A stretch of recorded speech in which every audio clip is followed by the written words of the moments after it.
Hey everyone, I'm Lost in the Shuffle and welcome to my channel. A little bit about me. I'm a longtime Magic the Gathering player, 20 plus years actually, that plays a ton of Arena, and I get pretty consistently high ranked Mythic every single season.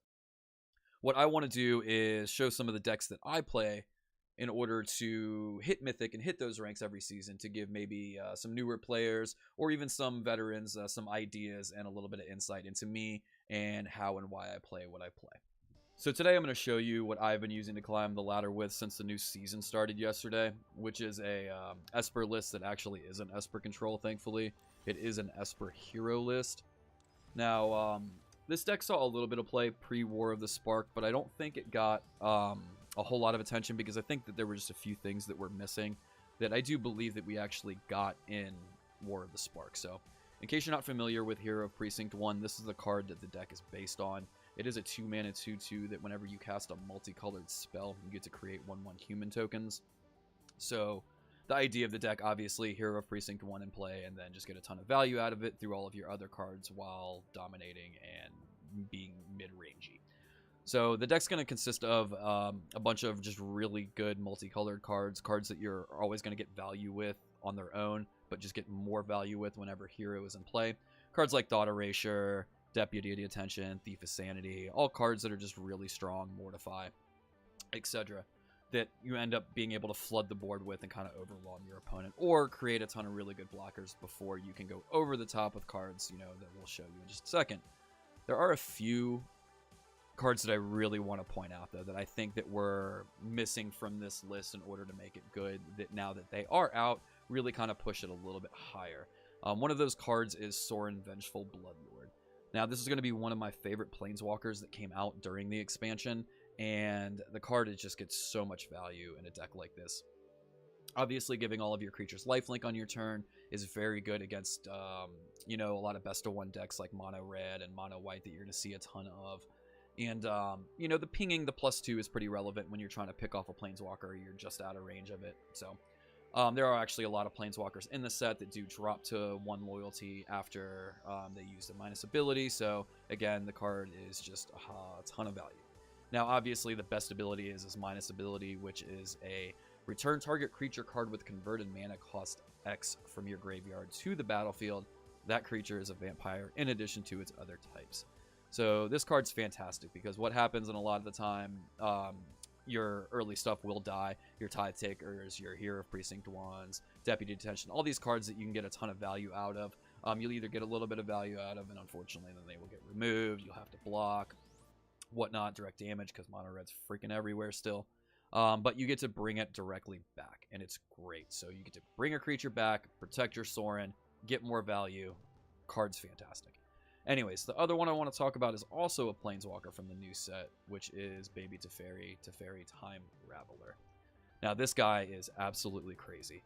He provides so much value and so much tempo swing that I cannot overstate it enough. This guy is really, really strong. If you have not played with him yet, I highly suggest crafting him. Even just a couple of them to try in any blue-white deck that you play. He works in aggro, he works in mid-range, he works in control. He's just very, very, very good. He's great against control, he's great against aggro. Being able to bounce creatures, heck, even bouncing enchantments because you need to get it back into their hand. Drawing cards, completely hosing over control decks and counter spells by your opponents only being able to cast spells anytime they could cast a sorcery. Card is just absolutely crazy. Another really cool interaction that I found is his plus ability. Until your next turn, you may cast sorcery spells as if they had flash. It's pretty cool because you can plus him, and then you can stop the timer during their upkeep draw phase, and then you can Thought Erasure them immediately after they draw their card to get rid of whatever they draw. So just a really cool interaction. Card's really strong. It's got a lot of utility, and I highly suggest, again, crafting a couple of them if you have some of the wild cards available. Everything else in here is going to be pretty much standard. You got your Seraph of the Scales, your Bell Haunts just because they're really good in best of one, Hostage Takers because you get a ton of value. But another couple of cards I have in here from the new set that aren't necessary to the deck that I just put in because I enjoy playing with them is an Oketra and a Liliana. Oketra, you just get a ton of value. She's a really good blocker. You can really flood the board if you're getting behind. Plus, it's also just a really sticky minion that's really hard to remove, obviously. And Liliana because she's just silly. Now, I think a lot of people aren't fans of this card, but so far I've had some really good interactions with her, especially getting her on the board and creating some blocking situations where you get to draw a ton of cards and get really high value out of it. So she's just a late game card that I think is solid and is worth the 1-off slot in the deck. So anyways, in case you guys haven't noticed, this is a best of 1 list. There is no sideboard for it, but for the most part, your sideboard is going to look somewhat similar to an Esper control list with a couple of minor changes, obviously. But if you are interested in playing this in best of 3 and you're looking for a sideboard, let me know in the comments below, and I'll be happy to post a guide. What I'm going to do now is I am going to show you guys a little bit of footage of me playing it over the stream yesterday. That way you have a kind of rough idea about how the deck is played, a couple of the cool interactions with it, and yeah, so if you have any questions, feel free to let me know. I will also have a link to this deck directly in the description. That way you can import it into your game and start playing and having fun. So first game up against Vince here. I believe he was playing an Esper control list. This is a pretty good hand to keep for the most part. You have Hero Precinct 1 and you have cards that you can immediately cast afterwards. Both Mortify and Thought Erasure are great for removal and anything that he might weirdly be playing. Plus Thief of Sanity is amazing against any kind of like control-y mid-range list. So it was a definite keep. The shock lands are never, you know, great, but it always makes me a little bit nervous because there is so much mono red. You know, taking that much damage just to be able to play your stuff is a little nerve-wracking. But we also draw into Baby Teferi after that, which is just always a very, I don't know, comforting card to have. The Thought Erasure here isn't great. He ends up taking the Thief of Sanity, which isn't the biggest of deals. Obviously, it's a great card against control, but I probably would have taken the Time Raveler if I was him. Just playing control, unless he directly had a removal spell against it. But anyways, he ends up taking the Thief of Sanity. We get in there for a little bit of damage, and we just get the Reveler on the board. That way we can, you know, basically, he either has to have removal for it now, or none of our stuff ever gets countered.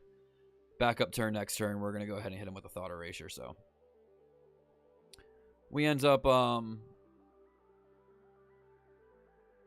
Erasuring him here. Of course, he's just got a bunch of counter spells and removal. So the counter spells I'm not too worried about because he can't counter anything. So we end up getting rid of the Kaya's Wrath, which means he can't sweep the board. And we just basically have gas and a board that he can't answer. So here we're also going to, you know, minus Teferi just to be able to draw a card because I just wanted to get a little bit more action in. And hopefully draw another creature, which we did, luckily, with the Bell Haunt. But yeah, nothing too crazy exciting in this game. We end up getting stuff on the board, and he's just not able to answer it. So he ends up losing because he doesn't end up drawing a sweeper. So next up here, another game I want to show you guys is this game against Thalia, who is playing a Gruul Warriors list, I believe.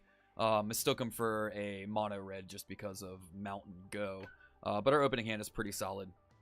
We have Thought Erasure on turn 2, which is always nice. We have all of our colors and lands. A little bit of removal, a little bit of creature and the Bell Haunt, a little bit of Planeswalker Love and the Sorin. So not a great hand, but definitely a keepable hand.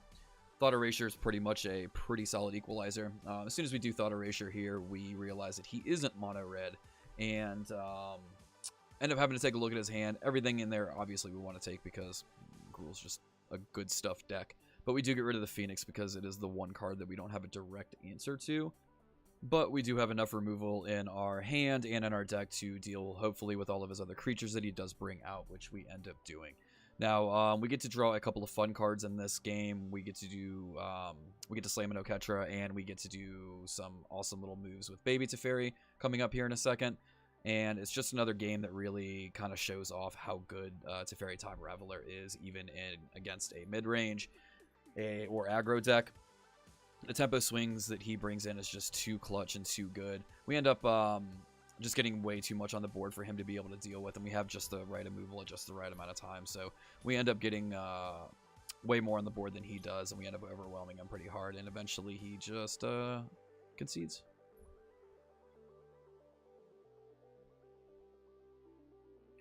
So this last match I wanted to show everyone is against a mono red deck. It is going to be one of the most popular decks that you do see online, that and mono white and Esper control at the moment, especially at best of ones. I didn't necessarily have the best opening hand here. It was a little bit land heavy, but I did have all of my lands, and I did have a couple of okay cards like Tithe Taker, Deputy Detention, and Mortify. Again, would have been a decent keep against control or aggro, so I went ahead and decided to keep it. Now, as soon as I saw that he was mono red, I did get a little bit nervous because mono red just has those draws that you just can't beat, and you never know. This guy had a pretty decent start. I think he went Lava Runner into Light at the Stage, which is a little bit scary because he just had all the draw and all the cards that he needed. I do really like Tithe Taker in this matchup, though. It is just another one of those sticky minions that, you know, the 2 attack is very relevant, and then obviously leaving behind a 1/1 means they have to either answer it, or I'm probably going to end up getting a 2-for-1 trade with it, which is always nice. Deputy Detention, again, a little bit nervous in the mono red because they just have a billion things that can kill your 3 toughness guy, and not to mention that they also have Chain Whirler in the deck, which is just really good against a bunch of board full of 1/1 tokens. So mono red is, you would think on paper, pretty well equipped to beat Esper hero or any hero list in general. But I don't think that in my entire couple of hours straight of grinding yesterday, I don't think I lost to any single mono red deck, which was kind of nice. But a lot of that is, as you'll see in a second, just because cards like Sorin just make it that good, and it's really hard for them to come back from. And again, this guy had a really good start, really good mid game, and then kind of fizzled out a little bit. The Thought Erasure was kind of clutch getting rid of his risk factor. But I can't really feel bad because he had double Light at the Stage into Chain Whirler turn. So we end up getting rid of his risk factor, making him have to discard a card in order to be able to attack with it again. Now, we do get a lot of value out of our Tithe Takers, and we do get a lot of value out of our tokens in this. Sorin, again, is just huge here, and this is going to show you exactly like why and what our Planeswalkers do, because a little bit later, we also get a lot of love from Teferi, who just pretty much closes out the game. So Deputy Detention coming back in, taking more stuff, and then just the constant 1/1s that are created through Hero, just creating excellent blockers, eventually just getting big stuff on the board, and then lifelinking our way out of any kind of trouble. So we did end up winning 11 out of our 13 games yesterday, which was really, really nice, and we're definitely going to keep laddering with it and keep grinding up. Probably, I don't know if we're going to do all the way to Mythic, but we'll definitely climb most of the way up to Mythic with it, just because it's such a fun deck to play, and I enjoy it. But yeah, so those are the games that we played, and they all went pretty well for the most part. And again, if you guys have any questions about any interactions or any ideas or any misplays that you saw that I made, just please let me know down below.